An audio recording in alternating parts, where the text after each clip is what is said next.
Thanks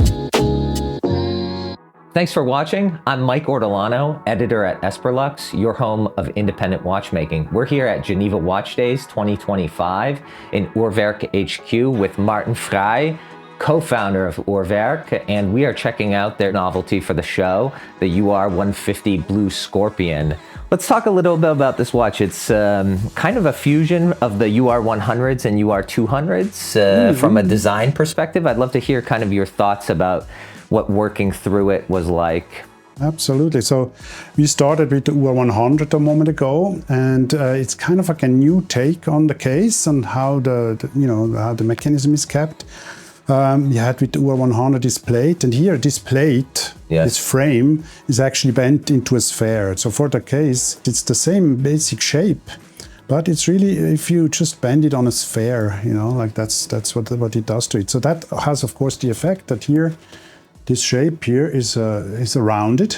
Yes. So that is all these things, they fall in place when you do that. So this is actually how it goes. Extremely ergonomic and wearable as a watch. I think looking at it, you'd think, oh, it fits very big, but there's effectively no lugs, and the curvature of the case really makes it hug. Yeah, that was the reason, actually, the main reason for it. I saw with the UR-100, it has this almost iconic shape, and it's almost also a sign. It's like a sign a bit. Yes. It's like a cut-out, shape, like this, just this. And it has like a strong presence if you look at it from this side. But when you look at it from the side, it's really quite sleek and flat, and it's comfortable to wear. With the UR-150, it is a bit more solid, and that's also due to that, like spherical shape. Yes. But it still hides like all the mechanical, the movement, all the parts, the hands and all these wheels. So they're just tightly underneath of the glass, and they also follow the shape, the spherical shape of the glass, of the case. And so you can hide, let's say, in a way, you hide like half of the watch on top, underneath of the glass, and that is not really counted as part of the case. Sure. Just you don't really see it, right? Yes. And underneath, the part that sticks out from underneath does the same. So you hide it behind the case. So in this sense, you have what you actually see from the case is this sleek part. That's a bit, the idea behind it, to make it look really elegant. Yeah.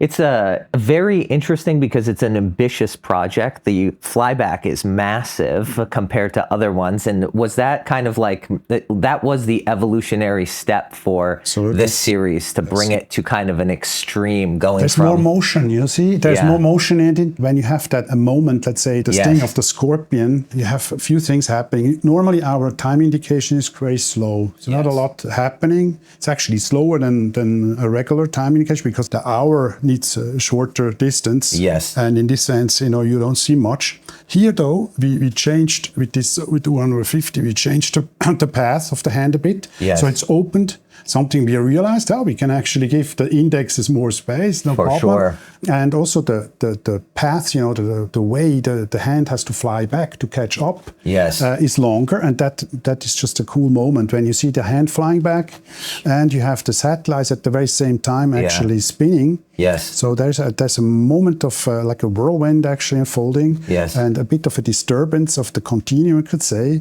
where we're a bit puzzled, Oof. And also the hour number is kind of almost like dialed new. Yeah. So this is what's happening underneath here, and that is beautifully presented, now here underneath of the glass, directly under you can almost touch it, it's that close. It feels so close, and it is like the sting of a scorpion. It's so almost violent in how fast it is. Yes. It's almost imperceptible to the eye how quickly it kicks back. Just yeah, you have to actually film it with slow motion or so to see, and then you see what.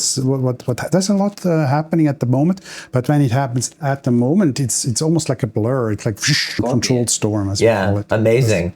Can we talk real briefly about the grooves on the case? Because I know one thing about URWERK is that you play with the textures of cases. We have the, T-Rex watches, which are like macro guillochage almost. And here we have kind of a new pattern on the case. What were you thinking when you went through the design process to apply what we see here? I really like texture. I like, like three-dimensional relief-like parts. Yes. One aspect of it is here, when you look at these grooves, they indicate where you touch. So it's almost kind of like a code to hold it and so on. So this is something that I like to use. You have it here as well, on this pusher. This is one way to use it, but there's also, it's beautiful and wants you to touch it. Yeah. That's like one other reason. I mean, you have the surface of a case like treated, in a three-dimensional look, so you have the light reflecting differently. Another thing that I find fascinating is if you have the lines, like these fine grooves that are already on the dial. So it's an extension of that it makes it somehow bigger in a way. It extends the dial onto the case. It does open it up in a way, the micro spherical pattern to a much more macro on top of the case. Indeed. Yeah, amazing. Another incredible novelty from URWERK here at Geneva Watch Days 2025. Thank you so much for showing this new watch. Real beauty, and we look forward to seeing you again soon. For everyone watching, like, comment, subscribe. Thank you so much.